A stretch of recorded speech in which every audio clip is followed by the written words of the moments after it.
as these citizen delegates have gathered in defense of divine justice, liberty, and the principles of limited government, now stand in clear recognition of the supreme law of the land, the Constitution for the United States of America.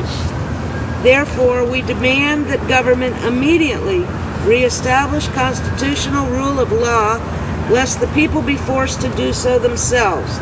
And we hereby serve notice that, in the defense of freedom and liberty, there shall be no compromise to which we shall ever yield. It says, think of the millions of folks, including members of the armed forces, who have raised their right hand and said, I, so-and-so, do solemnly swear or affirm that I will support and defend the Constitution of the United States against all enemies, foreign and domestic, that I will bear true faith and allegiance to the same, that I take this obligation freely, without any mental reservation or purpose of evasion, and that I will well and faithfully discharge the duties of the office on which I am about to enter.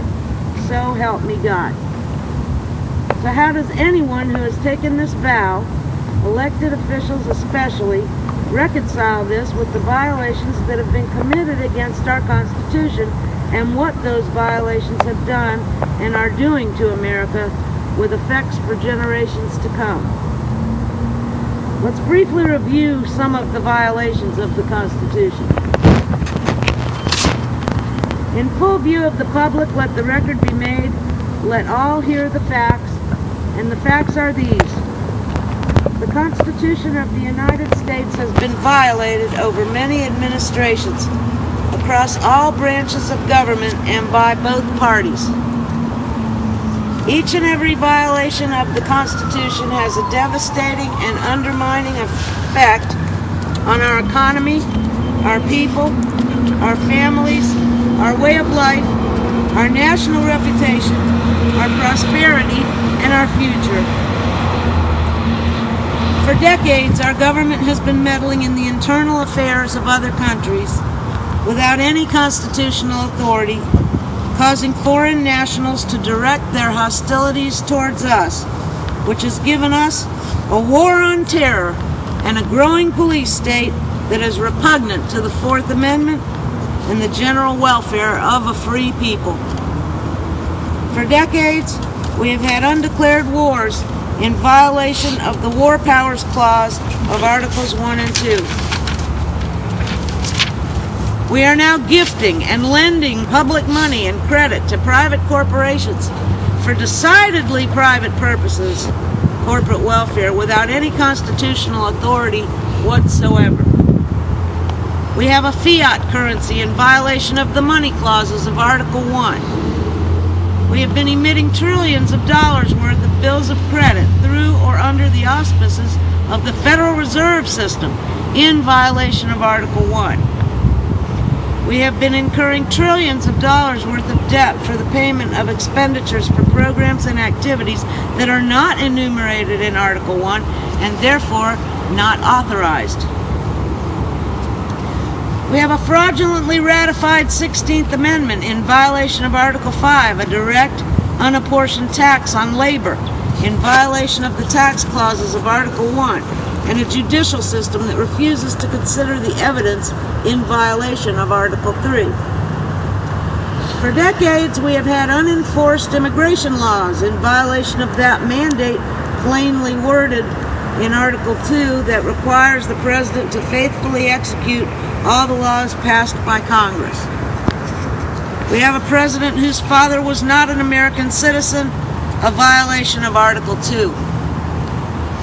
We are counting our votes in secret, as all machines do, in violation of our constitutional right not only to vote, but to know that our votes are being accurately counted. We have an absence of well-regulated state militias, and we have federal gun control laws, all in violation of the Second Amendment. For decades, in violation of the Sovereignty Clause of the Declaration of Independence, the United States has been entering into treaties, contracts, and relationships with foreign entities and giving authority to international bodies, dissipating, destroying, and undermining America's sovereignty. We have private land being taken for private purposes in violation of the Fifth Amendment. We have a government about to become a provider of health care and about to order the people to purchase a product, powers that are not enumerated in Article 1 and therefore not authorized. We have money bills originating in the Senate in violation of Article 1. We have a Senate that is using a supermajority vote to decide whether to enact a law without an amendment to the Constitution and in violation of Article 1, Section 3 and 5, and Article 5. These violations have challenged the constitutional republic of the United States and her people to its core. Delegates of Continental Congress and now Americans from each of our 50 states are signing the Articles of Freedom Pledge in an effort to see if there are millions of us who are ready to take a stand.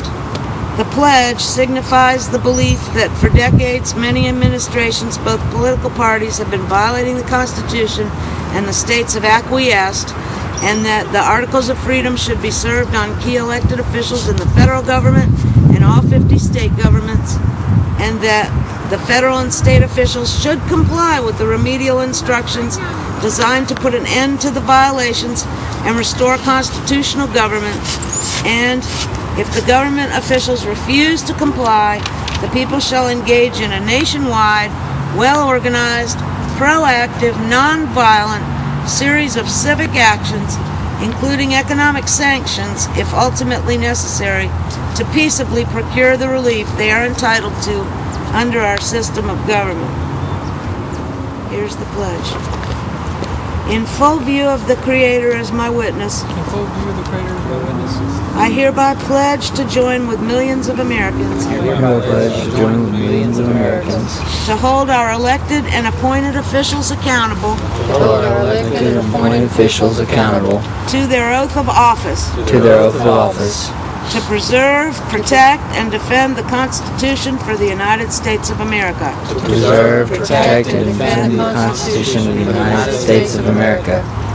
In seeking to hold them accountable, I shall hold myself accountable to do the same. I renounce and condemn any and all initiation of violent force, and will pursue all lawful and constitutional means to fulfill my duty. I speak these words as an eternal record of the will of the people, to be free. The following elected officials from the state of Arkansas are being served with the Articles of Freedom today. While invited to attend the ceremony, Land Commissioner Mark Wilcox, Treasurer Martha Shoffner, Auditor Jim Wood, Attorney General Dustin McDaniel, Secretary of State Charlie Daniels, Lieutenant Governor Bill Halter, Governor Mike Beebe, Senator Blanch Lincoln, and Senator Mark Pryor. We will await their response to the remedial instructions contained in the articles and monitor all legislative actions, and will hold them accountable for their oath of office to uphold and protect and defend the constitutions of the state of Arkansas and the United States of America. Turn to the honor and dignity of the father of our country, George Washington. Please join us as we walk to the offices of our elected officials to serve the Articles of Freedom. Thank you for coming.